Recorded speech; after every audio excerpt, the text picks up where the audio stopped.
네, 반갑습니다. 9월 26일 금요일 아침 시간입니다. 다우지수, 나스닥, S&P 500이 또다시 하락세를 보였습니다. 요즘에 연속적으로 계속 떨어지고 있는 모습인데요. 주가가 하락한 이유는 또 재밌습니다. 경기가 너무 좋아서. 아하. 경제지표가 생각보다 좋게 나왔죠. 일단 실업지표부터 시작해가지고 GDP 등등등 할 거 없이 다 괜찮게 나왔습니다. 예상보다 견고한 미국 경제 때문에 뉴욕 증시가 오히려 하락했다라는 약간은 아이러니한 그런 모습이 좀 나타나고 있죠. 자, 일단 금리 인하에 대한 기대감이 또 차갑게 식는다.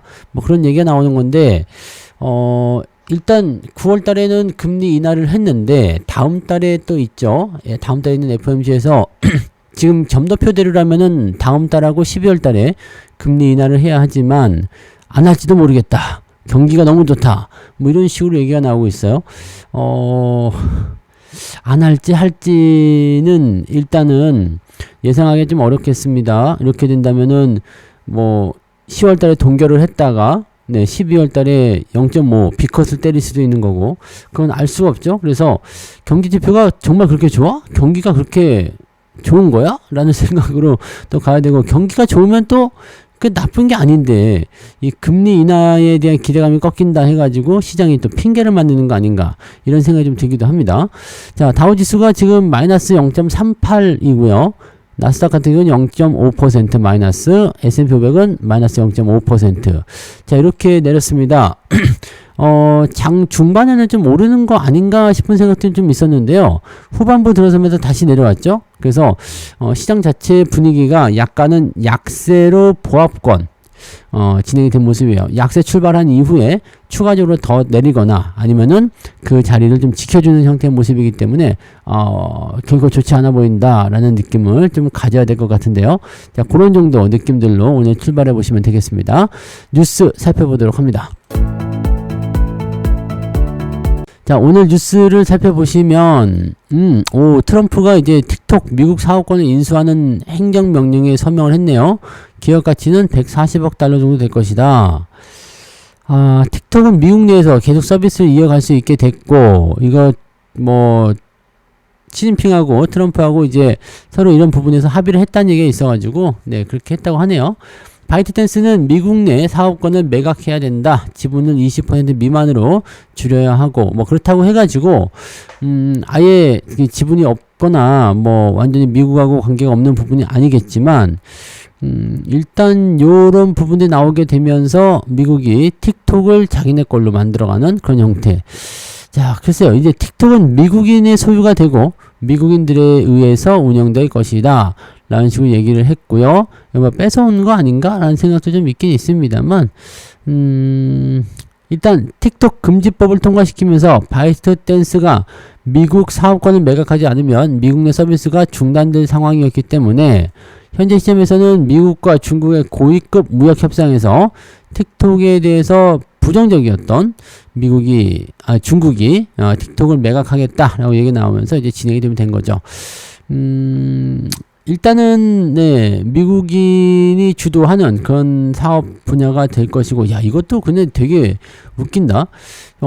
만약에 카카오톡이 또는 네이버 뭐 플랫폼이 가서 미국에서 사업을 해야 되겠다. 근데 너무 잘 돼. 그랬더니 미국이 트집을 잡아가지고 뺏어버려. 자, 이런 거나 똑같은 거 아니에요? 그러니까 우리나라에 만약에 저기 뭐죠? 그 메신저 사업 이런 부분들이 그 텔레그램이죠. 텔레그램. 텔레그램이 와가지고 너무 이제 커졌어. 그러니까 우리나라가 야 그거 우리가 해야 되겠어. 이렇게 해서 내놔 해가지고 지분을 가져가 버리는 그런 형태의 느낌 아닌가 싶은 생각 좀 약간의 그런 부분이 좀 있네요. 뭐 물론 미국 내에서 사업을 하는 부분들에 대해서 우려가 있을 수 있겠죠. 중국이 워낙 그런 것들을 개인정보나 이런 것들에 대해서 취약한 부분들을 많이 보여주고 있어서 그렇지만은 자, 일단은 이런 부분들로 해가지고 진행이 좀 된 거고 뭐 안 하는 것보다 낫다 이런 느낌을 갖는 건지 모르겠습니다만 일단 그런 내용들로 진행이 되어 있다. 미국 연방정부가 틱톡의 미국 법인의 지분을 직접 소유하거나 핵심 경영 사안에 대해서 거부권을 행사할 수 있는 황금줄을 취득하는 방식은 포함되지 않았다. 그래서 그냥 얘네 사업은 내 거야. 돈 내놔. 뭐 이런 식의 느낌일 것 같은 느낌적인 느낌이 좀 들었네요. 네. 뭐 어쨌든 사업하려면 어쩔 수 없겠죠. 자, 인텔은 더 많이 올랐네요. 엔비디아는 소폭이지만 상승 마감에 성공했고요. 인텔이 TSMC에게도 투자를 요청했다. 얘는 뭐야? 왜 여기저기 계속 투자를 요청하고 다니는 거지? 이거 약간 미국 정부에서 시키는 거 아닙니까? 미국에서 시키는 거 아니야, 이거? 야, 너 지금 저기 엔비디아랑 저거 하고, 그 다음에 뭐, 애플이랑도 좀 하고, TSMC한테도 투자를 요청해라. 뭐, 이렇게, 미국 정부 차원에서의, 미국이 지금 이거 지분 확보를 한 거잖아요. 지분에 대한 부분들이 있으니까 이제 행사를 하는 거 아니냐. 이렇게 생각이 좀 드네. 갑자기 여기저기 투자를 요청했다. 뭐, 투자를 할지 안 할지 모르겠습니다만, 미국 정부가 지분을 갖고 있는 상태에서 투자를 요청하면 거부하기가 좀 애매하지 않겠나. 즉, 돈 내놔. 여러 가지 대기업들이 돈 내놔. 투자해가지고, 십시일반 해가지고 인텔 살려줘. 이런 식으로 가는 거 아닌가? 아무튼 주가는 잘 올라갔네요. 네. 다른 반도체 종목군들은 조금 하락하는 모습이 나타났다. 엔비디아와 관련된 특별한 재료는 없었고요. AI와 관련된 부분에서의 주가 매도 포인트는 계속 일어나고 있기 때문에 그런 부분이긴 한데, 반발 매수의 유입으로 통한, 네, 주가 상승이었을 것이다 생각되고, AMD도 조금 올랐고요. 인텔만 많이 올랐다라고 되어 있네요. 네. 야, 근데 이거는, 네, 인텔이나 TSMC는 전부 다, 네, 입을 꽉 다물고 있는 모습이긴 하죠. 애플의 투자 요청, TSMC의 투자 요청. 투자 요청이기 때문에 사실은 네, 한다 안 한다가 결정된 건 아니지만 일단은 이런 부분들은 조금 네, 의아한 부분이긴 합니다. 네, 미국 정부가 뭔가를 또 꾸미는 거 아니냐 이런 생각도 드네요. 마이크론은 3% 정도 떨어졌고요. TSMC는 1.4%, 퀄컴은 2.24%, 브로드컴은 0.9% 각각 하락 마감했다고 되어 있습니다. 야, 인텔이 갑자기 막 올라가니까 인텔 관련주들도 잘 올라갈 수 있는 모습 좀 나오고요. 이게 어디서는 내리고 어디서는 오르고 하기 때문에 좀 헷갈릴 수 있는데 AI 전체 산업적인 부분을 보게 됐을 경우에는 반도체 흐름이 뭐 나쁘진 않습니다. 이게 나쁘진 않은데 약간 이제 많이 올라간 종목과 조금 덜 올라간 종목 간에 어떤 키 맞추기나 이런 숨고르기 이런 것들은 좀 나타나는 거 아닌가 라고 생각이 좀 드네요. 자, 우리나라도 이런 게 있죠. 신만전자가 오니까 외국인들이 사자 행렬을 보이고 있다. 신만전자가 오니까가 아니죠. 신만전자 정말 가나 외국인들 계속 사들인다. 삼성전자에 대한 이야기고요. 반면에 하이닉스는 매도세로 진행이 되고 있다는 겁니다. 하이닉스를 매도하고 있는 부분들은 제가 계속 말씀드리고 있지만 이 포지션의 변화가 생길 수 있는 부분이 좀 돼요. 외국인들 입장에서는 삼성전자 쪽에 지금 먹을 게 더 많다고 생각되는 거죠. 하이닉스는 또 많이 올라왔죠. 많이 올라온 상태이기도 하고 현재로서는 지금 캐파가 좀 작죠. 그래서 하이닉스의 실적이 줄어든다는 것은 아닙니다. 하이닉스가 뭐 전망치가 나빠지는 것도 아니에요. 근데 실질적으로 성장에 대한 속도를 보게 되면 지금 현재 시점에서는 정점까지 올라온 상태에서 캐파가 늘어나지 않으면 규모가 더 커지기 어려울 텐데 삼성전자 같은 경우는 지금 가동할 수 있는 공장이 아직 여유가 많단 말이에요. 그런 상태에서 지금 확장이 계속되고 있는 상태니까 이렇게 되면은 삼성전자 쪽에 더 관심을 가져주는 거 아니냐 라는 생각이 좀 들기도 하고요. HBM4 같은 경우도 마찬가지죠. 네, 뭐 하이닉스가 먼저 진출했다라고는 하지만 마이크론도 뛰어들고 삼성전자도 지금 나쁘지 않죠. 또 삼성전자는 다른 HBM4하고는 다르죠. 네, 원스톱이죠.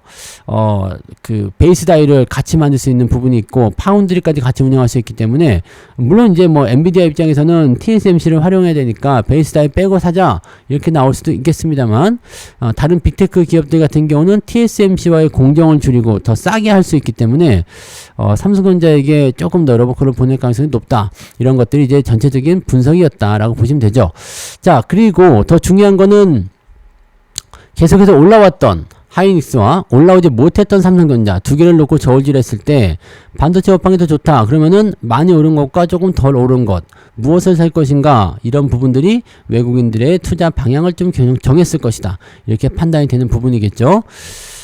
마이크론 테크놀로지가 시장 전망치를 웃도는 실적을 발표하면서 기대감도 높아진 상태이다. 자, 그리고 뭐 D램이라든지, 네, D램 가격 많이 올랐어요. 네, 그리고 HM4 이쪽부터는 엔비디아의 삼성전자 공급 의존도가 확대될 것이다 라고 전망을 하고 있는 거죠.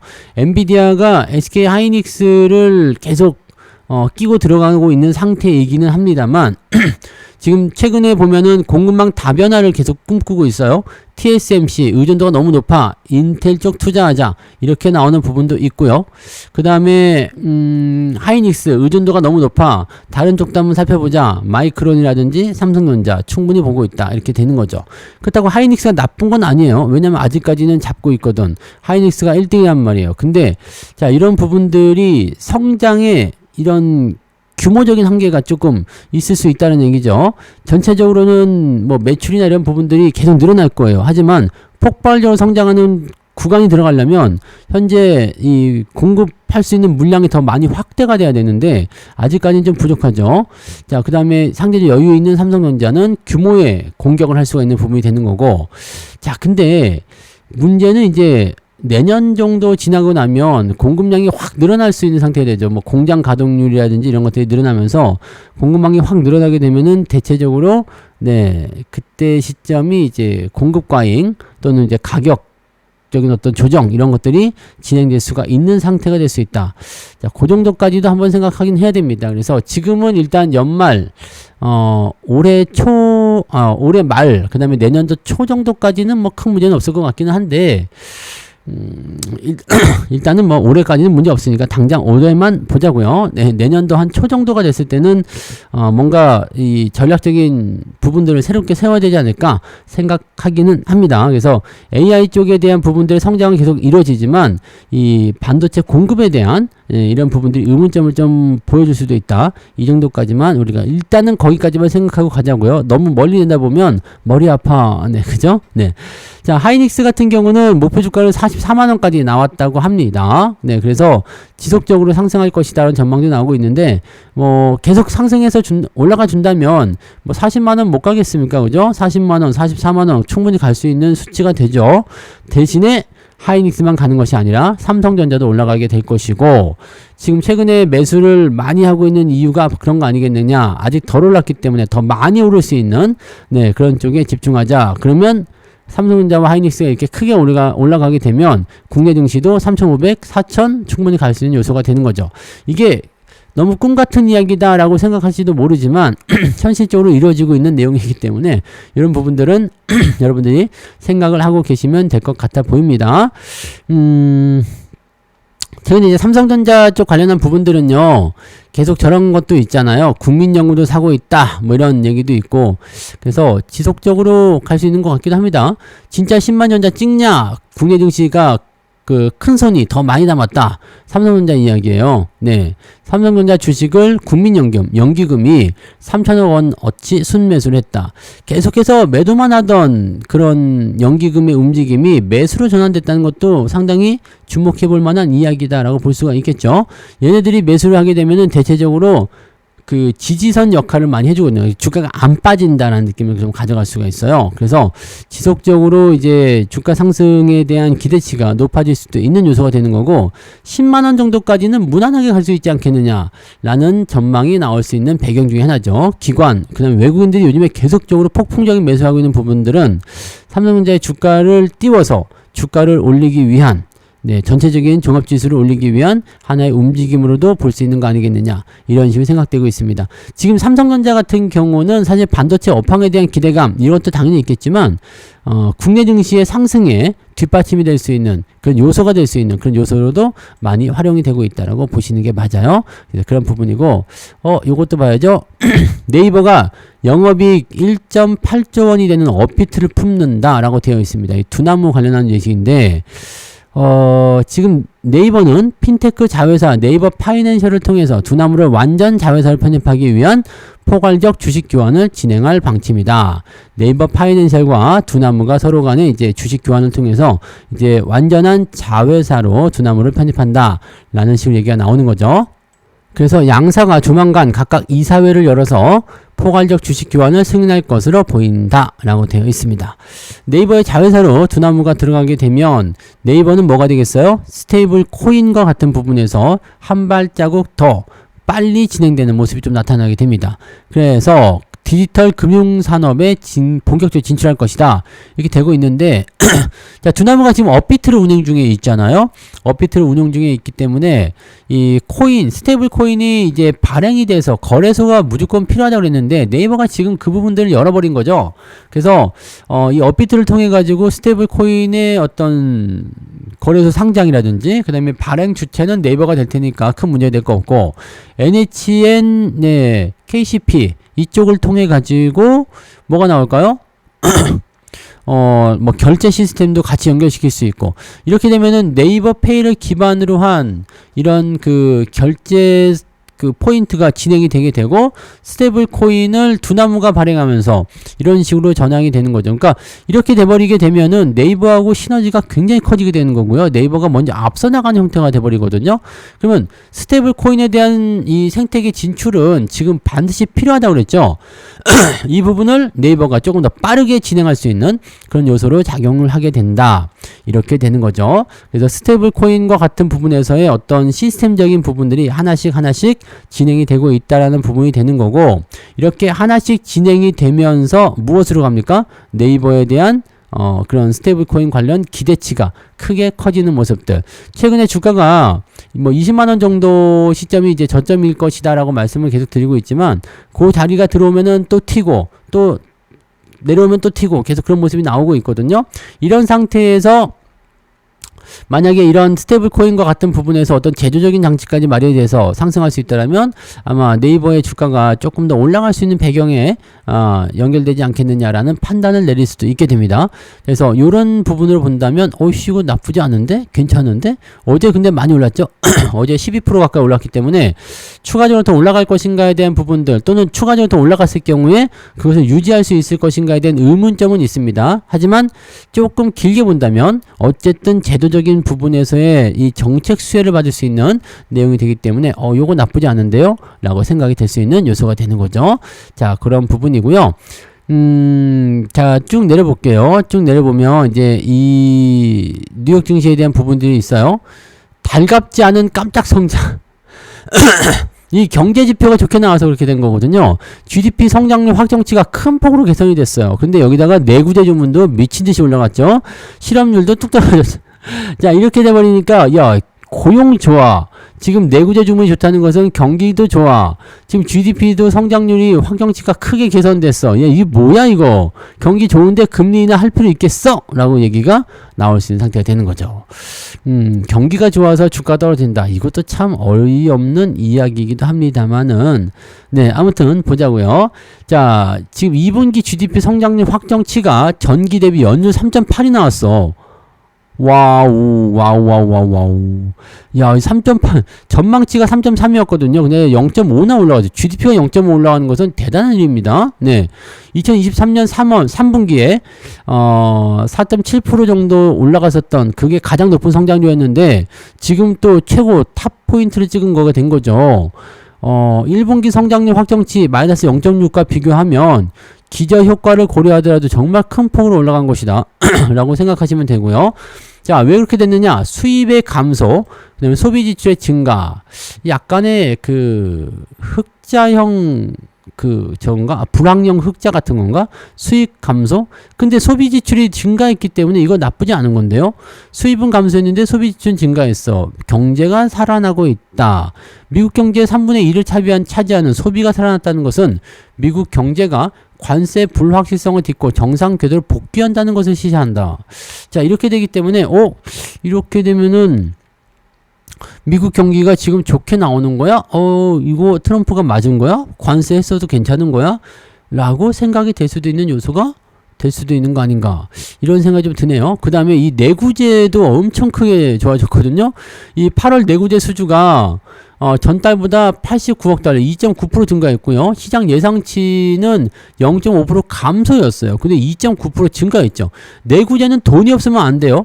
내가 소비를 하기로 마음먹지 않으면 이 내구재 주문을 할 수가 없어. 왜냐면 가격이 비싸거든요. 자동차, 냉장고, 세탁기 뭐 이런 것들 큰맘 먹고 바꾸는 거잖아요. 근데 이런 것들이 수주가 증가했다는 것은 그만큼 사람들이 이 돈적으로 여유가 생겼다라는 것을 의미한단 말이에요. 이런 부분들이 있다는 거. 그러네요. 자, 근데 여기다가 한 가지 더 때립니다. 주간 신규 실업 수당 청구 건수가 21만 8천 건이 나왔어요. 예상치가 23만 5천 건. 자, 실업자가 줄어들었다는 얘기입니다. 실업자가 줄어들었다는 것은 고용 지표가 개선됐다는 얘기가 되니까, 자, 고용 개선됐지. 사람들 살림살이가 나아져서 소비를 많이 하고 있지. GDP 성장률이 또 상승했지. 야, 이거는 뭐 경기가 너무 좋은데요 라고 얘기할 수 있는 부분이죠. 보통은 근데 경기가 활성화됐을 때 주가가 더 많이 상승하는 부분 좀 있습니다만, 조금 희한하게도 금리 인하에 대한 기대치가 작용이 되고 있는 시점이기 때문에 야, 이러면 금리 인하 안 하는 거 아니야? 이런 식으로 얘기가 돼버린단 말이에요. 그래서 기준금리가 12월 달까지 50 베이시스 포인트, 그러니까 0.5% 포인트 인하될 확률을 60% 정도를 반영하고 있다고 합니다.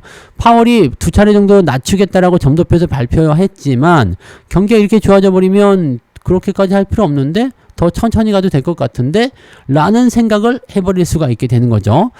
자, 신기하네요. 자, 그 다음에 오라클은 오픈 AI와 초대형 계약을 체결한 것에 대해서 의구심이 제기되면서 주가가 좀 떨어진 상태가 나타났고요.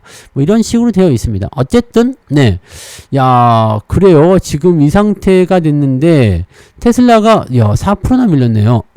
그래서, 이 시장 자체가 분위기가 좋게 형성이 되면서 경기가 좋아서 주가가 떨어졌다. 이렇게 하긴 조금 애매한 것 같고, 그냥 기술주들이 이 반도체나 또는 2차 전지 뭐 등등 전기차 이런 쪽으로 해서 주가에 대한 어떤 조정을 받게 되니까 그냥 떨어진 부분이고, 그냥 지표는 좋게 나왔는데도 매도가 압박이 세니까 주가가 좀 밀린 게 아닌가 생각되고, 경기가 좋기 때문에 뭐 금리 인하를 뭐 할 것이다 안 할 것이다 하기는 이거는 조금 억지스러운 내용이 아닌가 싶긴 합니다. 그래서 여전히 이제 기술주들에 대한 어떤 고평가 논란, 매도 우위 이런 부분들이 시장에 대한 압박을 했을 것이다 라고 보는 게 일단 맞을 것 같고, 경기 지표가 좋게 나왔기 때문에 이런 부분들은 향후에 이제 계속해서 주가 떨어질 것이다 라는 부분에 대한 하방 경직을 만들어주게 될 가능성이 굉장히 높습니다. 그래서 지지 포인트가 형성되면서 다시 반등할 수 있는 계기가 조만간 또 나올 수 있기 때문에 이런 내용들은 조금 살펴보실 필요가 있을 것 같아 보여요. 시장 자체를 나쁘게 볼 필요는 없을 것 같다 보여지네요. 그래서 그런 정도까지 우리가 해석하시면 되겠습니다. 자, 오늘은 그래서 여기까지 이야기 해드리고요. 중요한 내용은 3전을 사고 하이닉스를 팔고 있는 외국인들의 움직임이 어떻게 계속될 것인가 그 부분이고, 삼성전자가 반등을 지속할 수 있다면 국내 증시도 잘 만들어지겠죠. 오늘 주말에서 약간 변수가 있을 것 같기는 한데 삼성전자가 잘 유지가 되면 큰 문제 없을 것 같아 보이고, 자, 네이버가 추가적으로 강세를 이어갈 수 있겠는가? 뭐 꼭 급등을 해버렸기 때문에 추가 상승이 좀 어렵다고 하더라도 단기적인 부분보다 장기적 관점에서 본다면 상승할 확률이 더 높지 않겠는가 이렇게 보여지는 부분이고요.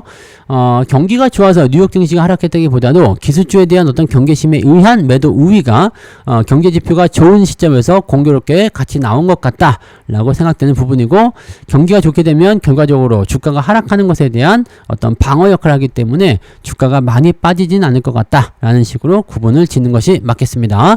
자, 여기까지 이야기하고 저는 마감하고요. 이따가 장중 시장 때 다시 오겠습니다. 오늘도 파이팅 하시고요. 신나는 불금 보내시기 바랍니다. 고맙습니다.